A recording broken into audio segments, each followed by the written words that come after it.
Bienvenidos. Otro programa distinto. Nuevamente el tema es el maíz. Tal como lo consignamos la semana anterior, entendimos que era imprescindible hacer una cobertura muy completa de este Congreso Nacional de Maíz en Rosario. En este 2005, la 8ª edición contó con la participación en la organización de Agroactiva. Lo potenció, le sumó asistentes y le sumó, por supuesto, un día más a esta jornada técnica, a este Congreso, con toda la información para tratar de incentivar el cultivo tan necesario en la Argentina para la sustentabilidad agrícola. Por eso les proponemos compartir otro especial de este Congreso Nacional de Maíz.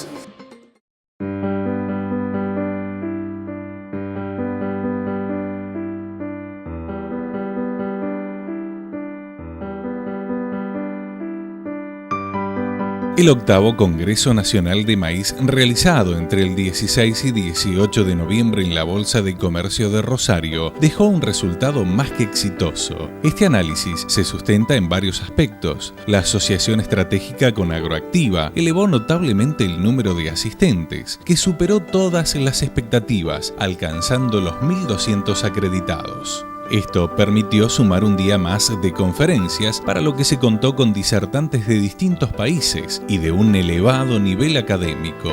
El ingeniero Marcelo Ferrer, coordinador del Congreso, resaltó además el valioso aporte en el terreno científico realizado por técnicos de todo el país, ya que fueron más de 100 los trabajos presentados para evaluación, abordando los más diversos temas. No está de más repetir que toma toda la cadena del maíz, o sea, desde la planta, la producción y los usos, y los nuevos desafíos que nos están planteando el cultivo de maíz. Para nosotros, este congreso ha sido ampliamente exitoso en todos sus aspectos. Debemos considerar que si bien es el 8º congreso, los 7 primeros, desde el año 1976, que salió el primero, se realizaron en la ciudad de Pergamino. Al ser organizado por la Asociación de Ingenieros Agrónomos, AIAMBA, estaba dirigido fundamentalmente a los colegas. El gran desafío era que esté lógicamente dirigida a toda la cadena. Nosotros, desde el punto de vista científico, queríamos que siga siendo un congreso científico, pero a su vez que pueda albergar a todos los integrantes de las cadenas, productores, industriales y demás interesados en el cultivo y en el manejo de maíz. La actividad de la segunda jornada del Congreso se inició con el panel de entomología. Primeramente, el ingeniero Daniel Igarzábal se refirió al manejo de las principales plagas que afectan al cultivo de maíz, demostró la interacción existente con los aspectos agronómicos del cultivo y la evolución que experimentaron con el desarrollo de la siembra directa. Hay muchos factores que están coadyuvando para que las plagas tengan expresiones distintas a las que tenían el maíz desde hace algunos años. Y acá influye en lo que es la tecnología de la siembra directa, por un lado, esto es en la expresión de algunas plagas como gusanos blancos, en donde no es solamente la siembra directa, sino que a esto hay que sumarle otra serie de alternativas que se están manejando, como el hecho de los controles químicos innecesarios en los barbechos, que está influyendo decisivamente para la expresión de gusanos blancos, en el sentido de que se controlan algunos parásitos como algunas avispas, y se permite entonces que el gusano blanco exprese sus poblaciones en su máximo potencial. Esto ha ayudado por condiciones climáticas fundamentalmente en los últimos 2 años. Plagas nuevas y de difícil manejo están apareciendo en el cultivo de maíz, como son por ejemplo los trips, pequeños insectos, muy pequeños, que son muy difíciles tanto de evaluar en cuanto a lo que es su población, ya que están metidos incluso la mitad dentro de la vaina, y no conocemos bien cuál es la limitante o la limitación de rendimiento que pueden llegar a ser. En algunos tratamientos que se efectuaron específicamente para trips se han recuperado entre 4 y 5 quintales cuando solamente lo que se tenía en cuenta era las infestaciones de estos pequeños insectos. Hay que investigar mucho más en este sentido para poder sacar algún tipo de conclusión. Las variedades genéticamente modificadas para algunas plagas como cogollera o como paradiatrea que siguen, tenemos que manejarla como corresponde. O sea, no podemos tirar por la borda una tecnología tan importante como es la de los maíces transgénicos en cuanto a su expresión, no haciendo refugios o haciendo mal los refugios. Seguidamente, el ingeniero Nicolás Iannone se ocupó de la diatraea, hizo referencia a la tecnología de control que ha generado el INTA Pergamino desde el año 2000. Esta tecnología se basa fundamentalmente en un sistema de aviso de alerta cuando aparece la plaga en cada una de las zonas y a su vez la información necesaria para realizar el momento del monitoreo y el momento oportuno de aplicación, así como la estrategia más adecuada en un sistema de aplicación eficiente que permite que la llegada del producto a donde tiene que llegar, que es en la parte media y baja del cultivo de maíz. Finalmente se sumaron a la mesa de entomología las disertaciones del ingeniero Guillermo Videla, quien se refirió al desarrollo de nuevos rasgos en maíz con énfasis en resistencia a plagas. El ingeniero Juan Quiequebusch se ocupó de la tecnología BT, cambios, nuevos eventos y niveles de control. Y en el cierre, el ingeniero Sergio Huart, quien además coordinó el panel, habló del aporte de la biotecnología al control de plagas en maíz. Se expuso las herramientas que hoy disponemos en cuanto a biotecnología y los productos comerciales que se disponen en el mercado para controlar las tres principales plagas del cultivo de maíz, que son Spodoptera o gusano cogollero, gusano de la espiga y también Diatraea.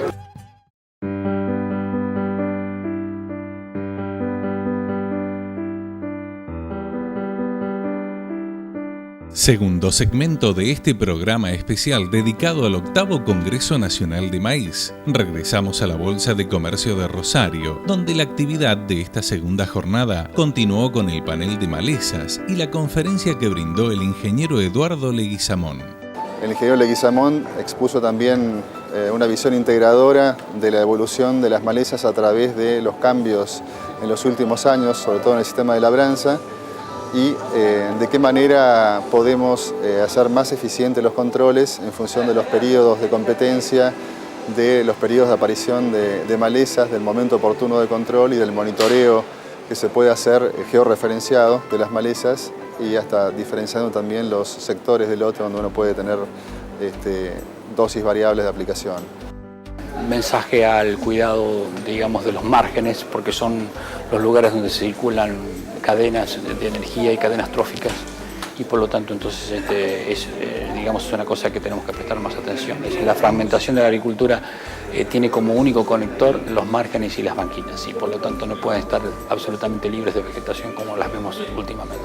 El tema importante que convoca un poco a la preocupación de la pérdida que causan las malezas sobre el cultivo, enfatizando en que el periodo crítico depende de una serie de factores y esa ventana de competencia de las malezas está asociada con una serie de elementos que tienen que ver con el cultivo y con las malezas, es decir, qué abundancia tenemos, qué tipo de malezas hay, qué flujo de emergencia hay, los recursos que tiene el cultivo para compartir, la rectangularidad del cultivo, etc. No hay una única receta, depende del lote, del sitio, del manejo, etc. Vamos entonces a tener que implementar medidas de control diferentes, para lo cual se requiere principalmente disponer de información, para lo cual entonces es necesario monitorear los lotes, saber qué infestaciones hay, hacer mapas de malezas, aunque sean con un croquis primero y después tendremos en pocos años más un GPS portátil muy barato, y entonces eso va a permitir identificar los manchones, que en las malezas normalmente se establecen en manchones, y esos manchones son bastante estables en el tiempo. Entonces, en función de eso, podremos, ya introduciendo ya la parte final de la charla, implementar medidas que se vienen rápidamente, como es, por un lado, la detección de manchones en forma, digamos, de vuelos de baja altura o con tecnología satelital multibanda, y por otro lado la construcción de dosis respuesta, de manera que yo pueda aplicar el herbicida solamente en la dosis que corresponda para tener un buen control, pero evitar la producción de semilla, que es un poco el elemento diferenciador de las malezas con respecto a las plagas. A la conferencia del ingeniero Leguizamón le siguió un panel donde se expusieron las principales tecnologías que hoy se cuentan para el control de malezas, algunas generadas a través de biotecnología, como el caso de maíces RR recientemente liberados en Argentina a cargo del ingeniero Delucci. El ingeniero Bojanich se refirió a la tecnología Clearfield y el ingeniero Cepeda expuso acerca de tecnologías para el control de malezas en maíz con herbicidas posemergentes. La reflexión final de quienes nos tocó coordinar las mesas fue justamente tratar de dar los temas más relevantes y un panorama de cómo ha ido variando el espectro de enfermedades, plagas y malezas en los últimos años, esencialmente vinculado a lo que es el cambio en el sistema de cultivo, y también hacer una reflexión sobre la necesidad de integrar más esfuerzos entre fisiólogos, entomólogos, fitopatólogos y mejoradores para poder avanzar de manera más eficiente en el conocimiento de las interacciones que estas variables muestran a campo. Otro bloque de la jornada fue el de genética y mejoramiento, que coordinó el ingeniero Guillermo Elleravide. En primer término, se analizaron nuevas características, nuevos genes que podemos introducir en el maíz para darle usos adicionales o mejorar su performance en ambientes hostiles. En ese sentido, fue importante el aporte de Esteban Hopp, quien compartió con el auditorio una línea de trabajo vinculada a la resistencia a estrés abiótico, especialmente frío. Otro ensayo estuvo vinculado a la intención de convertir al maíz en una vacuna oral para alimentar a los pollos con maíz transgénico, vacunándolo contra una virosis que tiene muchas características similares a la aftosa. Hopp se refirió además a las líneas de biotecnología que conferirían resistencia al mal de Río Cuarto. Gracias a que en un proyecto genómico anterior pudimos secuenciar todo el genoma viral, pudimos encontrar lo que consideramos sus puntos débiles, aquellas genes que el virus no puede cambiar, y utilizamos esos genes para construir algo que vaya contra esos genes expresado por la planta mediante un sistema inmunológico que tienen las plantas que está basada en el ARN, o sea, un ácido nucleico que es intermediario entre el ADN y las proteínas. Y para eso usamos por un lado plantas modelo, o sea, transformamos genéticamente maíz con estas construcciones, y gracias a una colaboración con el IFIBE, que es un INTA que está ubicado en la ciudad de Córdoba, caracterizamos en condiciones de laboratorio la resistencia que se obtiene, y se vio que los resultados son muy buenos con algunas de estas construcciones, es decir que el sistema hipotetizado de resistencia a mal de Río Cuarto en una planta en la cual se puede ensayar muy bien en el laboratorio funciona. Más tarde, tuvimos la oportunidad de escuchar al Dr. Michael Lee de la Universidad de Iowa, quien enfocó cómo pueden impactar los avances de la biología molecular en genómica sobre el método de selección que se utiliza históricamente. De hecho, ha tenido éxito, perfectamente documentado, pero que puede mejorar su eficiencia en algunas circunstancias. Yo rescato como un punto muy importante del mensaje, es que los dos esquemas de mejoramiento, tanto el tradicional como el que viene enriquecido con aportes de biotecnología, no son esquemas contrapuestos, sino que de lo que se trata es buscar un buen balance en la aplicación de ambos. En la última conferencia a cargo de Carlos Loeffler, se analizaron nuevas herramientas que pueden emplearse para mejorar la evaluación de los cultivares o de los híbridos experimentales dentro de un programa de mejoramiento, con un enfoque novedoso que utiliza sistema de información geográfica, métodos estadísticos más sofisticados y modelos de simulación. Proponer un sistema que nos permite explicar las razones por las que la performance relativa de nuestros híbridos cambia de un ambiente a otro. Poder explicar las razones por las que esa performance relativa cambia, y más importante que explicarlas es poder predecir en qué situación los híbridos van a tener una ventaja relativa con respecto a las alternativas. Con las 3 conferencias lo que se hizo fue cerrar un poco el círculo de los componentes del mejoramiento en los aspectos genéticos, en los aspectos de interacción y en los aspectos, si se quiere, de filosofía en cuanto a la adopción o incorporación de nuevas técnicas en el proceso de selección. Es tiempo de compartir una nueva pausa. En instantes regresamos con más costumbres rurales.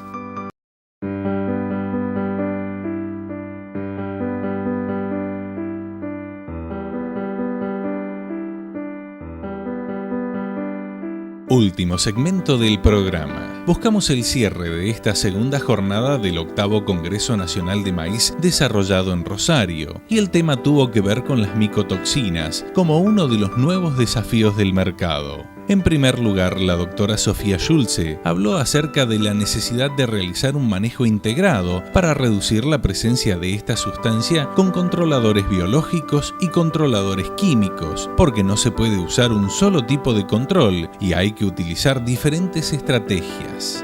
Como son contaminantes naturales, debemos tratar de disminuir la presencia de estos metabolitos naturales en los productos agrícolas y aplicar diferentes estrategias desde un punto de vista de un manejo integrado. En el área de la micotoxicología uno no puede trabajar desarticulado con los breeders, con los químicos, con los veterinarios, con los agrónomos. Yo soy microbióloga y doctora en biología, pero para controlar este problema no es un problema simple, sino se necesita la interacción de diferentes disciplinas, y así es como estamos trabajando, en el país por lo menos. Esa es la idea, porque en todos los países del mundo donde se trabaja en esta temática se trabaja de esa forma.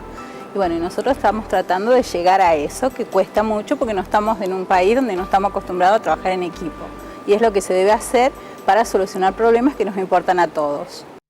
Posteriormente, la doctora Ana Pacín realizó una evaluación de riesgo a la ingesta de maíz o sus derivados contaminados por micotoxinas. Involucra también a aquellos animales que se alimentan con maíz y sus productos. Está directamente dirigido a la población diciendo, cuidado que esto hay que comerlo o cuidado que eso no hay que comerlo.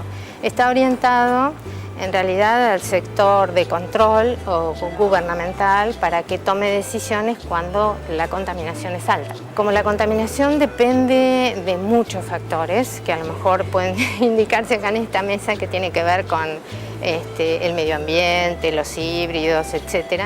Entonces no todos los años tenemos la misma contaminación. La contaminación varía a lo largo de los años y también varía con las distintas manufacturas que se hacen. No es lo mismo lo que se seca, la leche, que fluido. Es decir, la manufactura, o sea, los procesos a los que se somete el alimento van cambiando en los niveles de contaminación. Luego, la ingeniera Ana Di Giulio hizo referencia a las limitaciones que pueden presentarse en la comercialización de granos en mercados locales y fundamentalmente internacionales por la contaminación con micotoxinas. Básicamente Argentina es un proveedor de maíz en el mundo, un proveedor confiable de maíz en el mundo, y hay dos destinos importantes que son la Unión Europea y Japón, que son destinos que no se pueden desatender, que empezaron a tener altas exigencias en los límites tolerables de toxinas para el caso del maíz, que es el que nos ocupa hoy. Hay muchos otros países que son destinatarios de los maíces argentinos, que no tienen legislaciones propias, pero por un efecto de cascada están asumiendo las legislaciones de estos países más exigentes. Y como le decía, la Unión Europea es uno de los que tiene más toxinas legisladas. Esto quiere decir que ha legislado límites para afla, para fumonicina, para ocratocina, para ciaraneno o paradón, en unos niveles sumamente estrictos, mucho más estrictos que los del CODES, que son los que tenemos en Argentina asumidos a través del Mercosur. El ingeniero Daniel Preselo coordinó este panel y se refirió al control de micotoxinas a campo antes de que el grano ingrese en los sistemas de almacenaje. Tarea que tenemos que llevar adelante todos. El productor, en primer lugar, tiene que empezar a conocer la problemática, que por el momento no ofrece grandes limitantes en la comercialización, pero es muy probable que a corto plazo o a mediano plazo haya barreras arancelarias que interesen al productor en este tema. Y la comunidad científica, tanto nacional como internacional, está profundamente interesada y hay trabajos de todo tipo tratando de encontrar una solución a este tema. La influencia del manejo post cosecha en los niveles de contaminación fue abordado por el ingeniero Juan Rodríguez, quien hizo hincapié en los aspectos a tener en cuenta tanto en el sistema convencional como en silobolsas. Siempre conviene almacenar a humedad de recibo. Cuando se usan sistemas convencionales, secar rápidamente el grano que se va a almacenar, específicamente maíz, para evitar la contaminación con micotoxinas. Airearlo apropiadamente, sacarle las basuras que pueda tener, es decir, hacer una prelimpieza, sacarle el corazón al silo una vez que se ha sido llenado para evitar también la cantidad de impurezas que pueda tener. Y en el caso específico de las bolsas plásticas, tener precauciones de hacerlas en el lugar bien seguro, que no se inunde y que no esté cerca de árboles para que no se rompan, porque generalmente el problema más serio que tiene este tipo de almacenamiento es que si se rompe la bolsa plástica se produce un almacenamiento aeróbico y si uno tiene una humedad por encima del residuo puede provocar una contaminación rápida del material. Por último, se trató el tema de destoxificación. La doctora Ana Torres habló de la descontaminación de granos y productos afectados por micotoxinas. Si bien lo más interesante sería hacer el control o la prevención en el campo y en el almacenamiento, a pesar de todo el empeño que se ha puesto en investigación y en buscar alternativas para que los productos contaminados con micotoxinas no lleguen al consumidor, generalmente los productos después de la cosecha y cuando entran a proceso tienen ciertos niveles de contaminación con micotoxinas que dependiendo de los años, de las condiciones climáticas pueden ser mayores o menores. La idea es que aún en esta etapa puede haber procesos que puedan aplicarse y que puedan decontaminar el maíz antes de ser utilizado principalmente para las dietas de los animales. Y también se está investigando actualmente algunos absorbentes que pueden llegar a decontaminar el maíz que pueda ser utilizado en alimentación humana.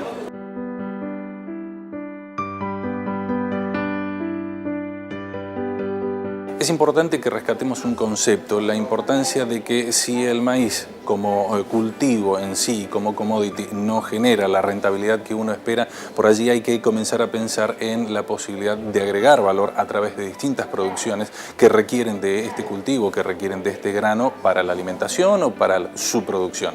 De esa manera vamos a encontrar la manera de, lógicamente, obtener las ganancias que nosotros esperamos con este cultivo y fomentar su implementación en la Argentina, que tan necesaria es para la sustentabilidad de nuestro sistema agrícola, para la conservación de nuestros suelos. Muchas gracias por compartir otro programa especial de este 8º Congreso Nacional de Maíz 2005.